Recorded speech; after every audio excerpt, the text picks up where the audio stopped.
The Pixel 6 Pro is Google's first true end-to-end flagship with top-tier specs and the company's own chipset under the hood, and without spoiling things too much, it's exactly what Google needed to put out at this moment in time.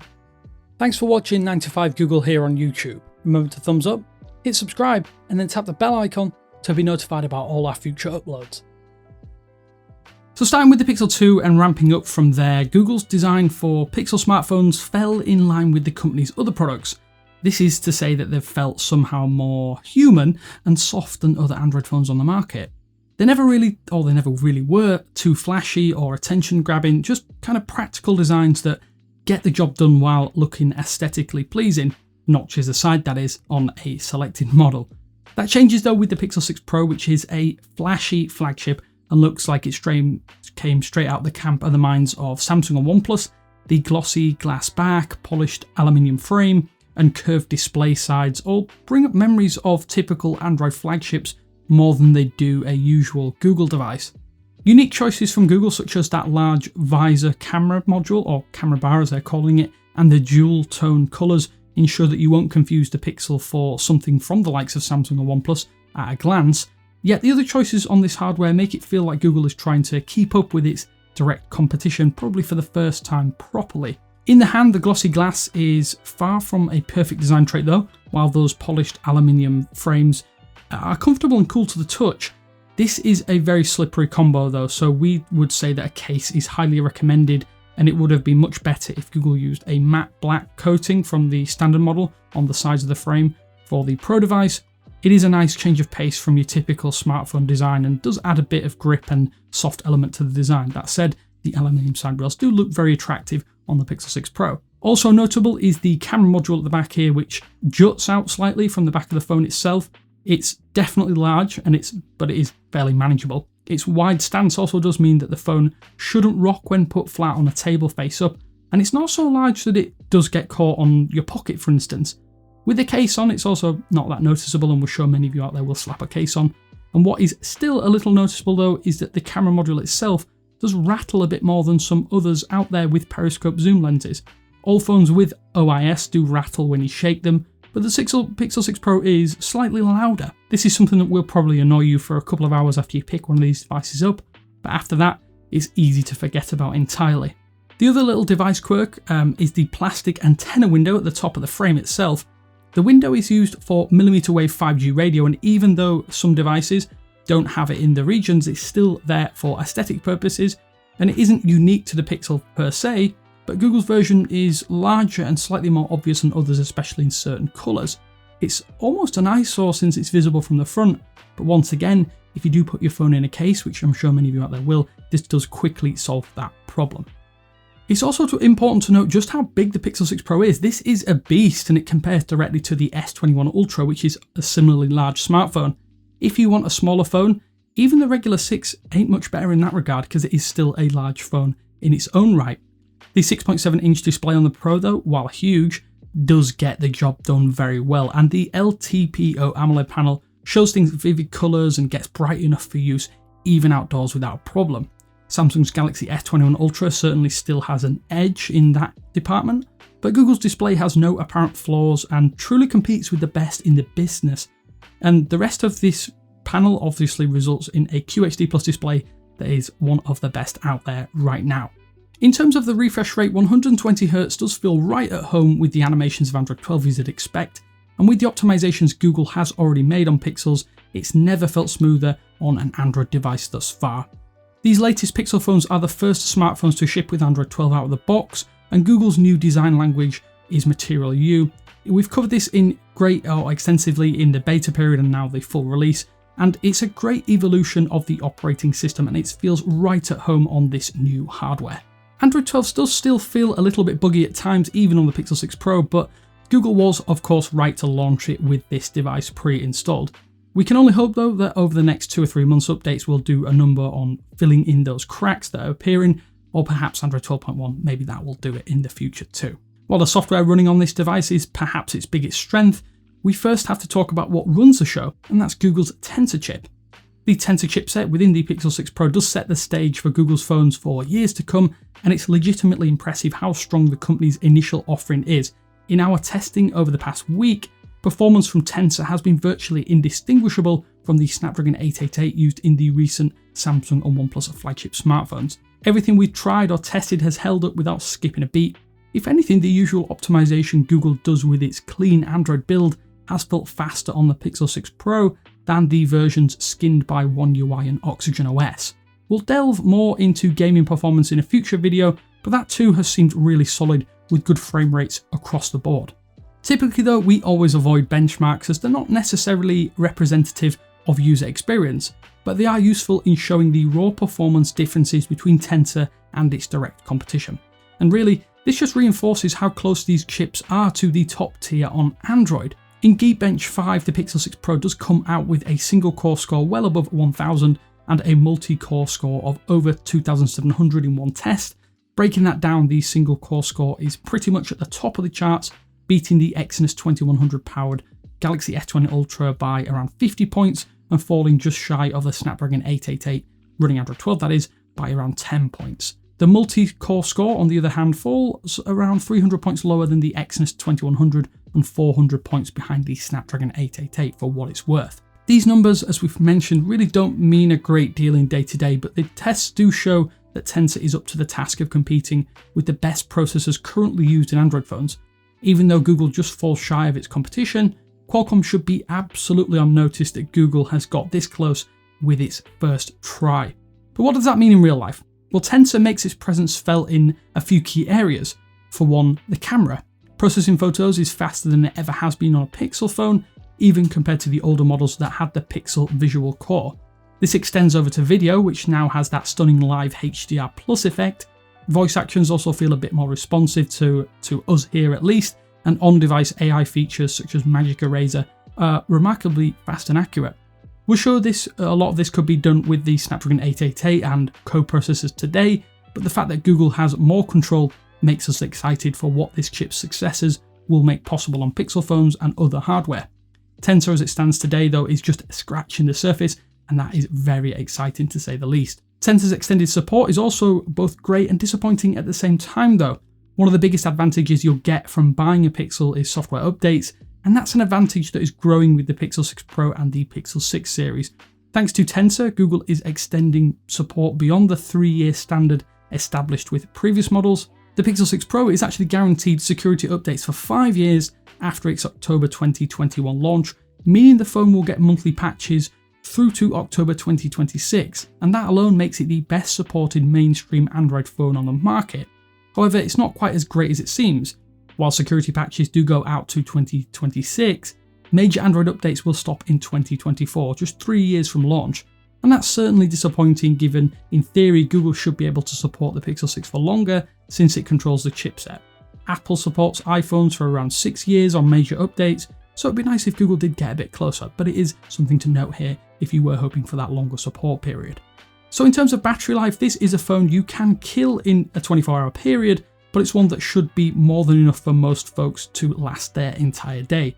Most of the time, my colleague Ben was hitting the charger at the end of the day with around 15 to 20% battery life remaining. That is similar to most of the other flagship Android smartphones in 2021 and late 2021.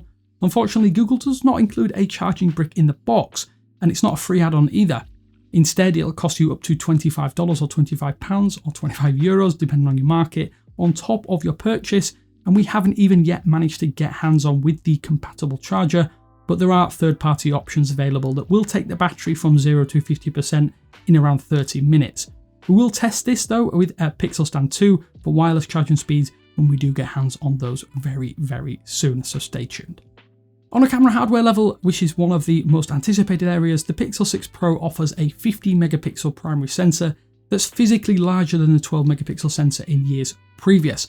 That's backed by a 12 megapixel ultra-wide camera and a third 48 megapixel sensor with a 4x telephoto zoom capability. The results coming out of all three sensors have been, in a word, excellent. The added resolution of the primary sensor adds so much more crisp detail to shots, and the larger sensor creates a natural bokeh fall-off that adds a beautiful flair to many standard shots that you'll take. We've been truly blown away by how many shots this phone has taken, particularly with those smaller details, The Pixel 6 Pro seems like it can pick up those extra little minor details that you wouldn't necessarily see on some other camera setups out there.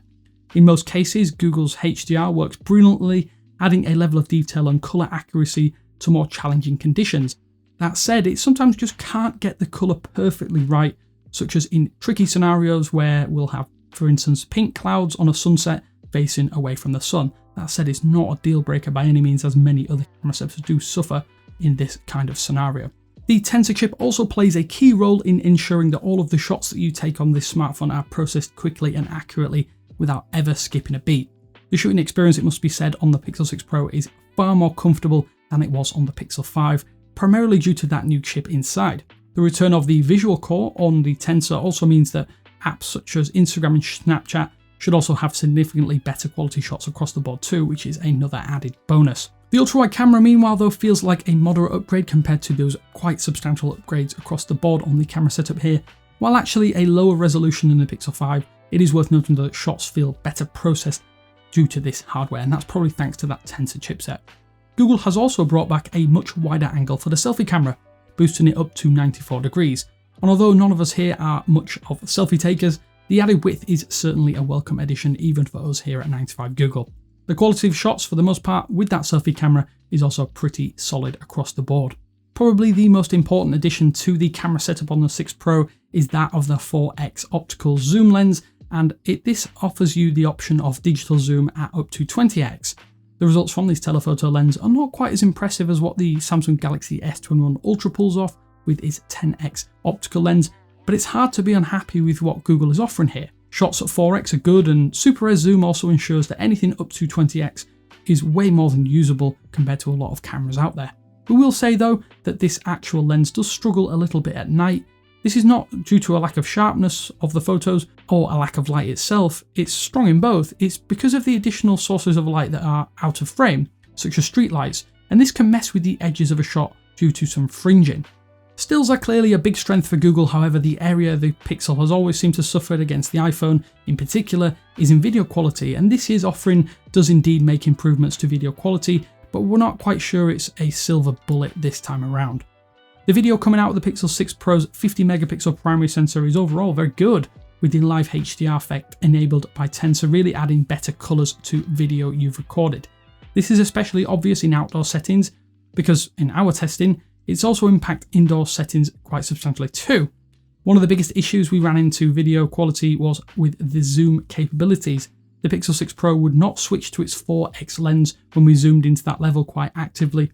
Despite that, we think the video quality on the Pixel 6 Pro does give Samsung a run for its money on the Android side of things, but it still falls short of what's capable on the latest iPhones. Live HDR, Google's various stabilization features, slow motion and time-lapse features also certainly boost it, but it's not to the point of holding the crown on Android or across the mobile industry. Whether it's because of the raw horsepower of Apple's chips or the optimization work the company is doing, Apple just is far ahead of Android in this video department. However, the Pixel is certainly looking at a close call with the Galaxy S21 Ultra for second place in the video stakes. Just wrapping up a few tidbits before we finalise this review, vibrations do play a minor point on any phone, but they can really enhance or detract from the experience depending on their quality. Google definitely gets it right on the Pixel 6 Pro though. The haptic motors are the best in the series, and which is to say they're among the best on Android.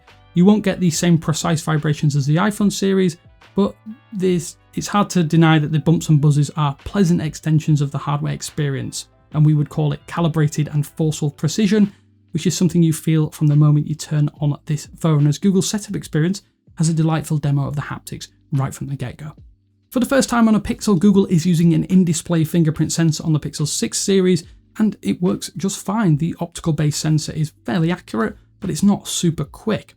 We've had very few instances where it's failed to recognise our fingerprints, but it is slower to take the reading compared to the likes of the Samsung phones out there and OnePlus devices, and it's also slightly slower than the capacitive rear sensor that was available on previous Pixels.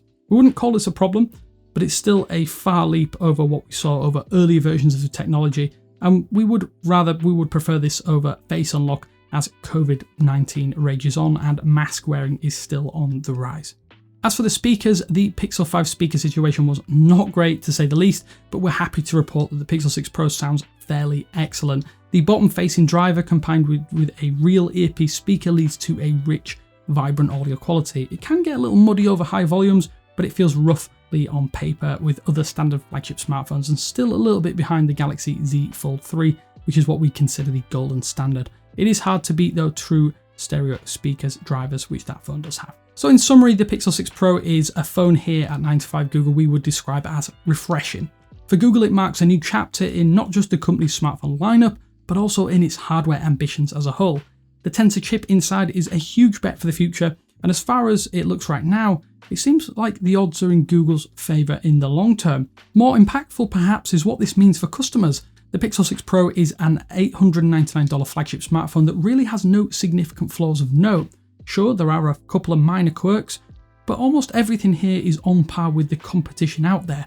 It has a display that's nearly as good as Samsung's, performance as good as the OnePlus phones out there, a camera that gives Apple a run for its money, and practical software features that do outclass just about everyone, and all with longer support than any other Android smartphone out there. The only thing that really undermines the Pixel 6 Pro is its sibling, the $300 cheaper Pixel 6.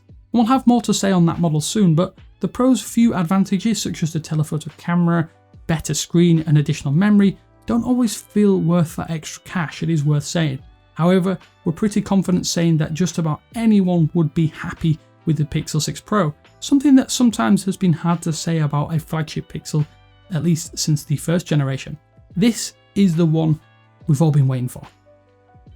With all of that said though, let us know what you think of the Pixel 6 series now it is slowly encroaching upon release. Have you pre-ordered one for yourself? Is there anything else you'd like to know about the Duo? Slap a comment down below and hopefully you've enjoyed this review. With that said though, this is Damien with 9to5 Google saying thanks for watching and I will speak to you later.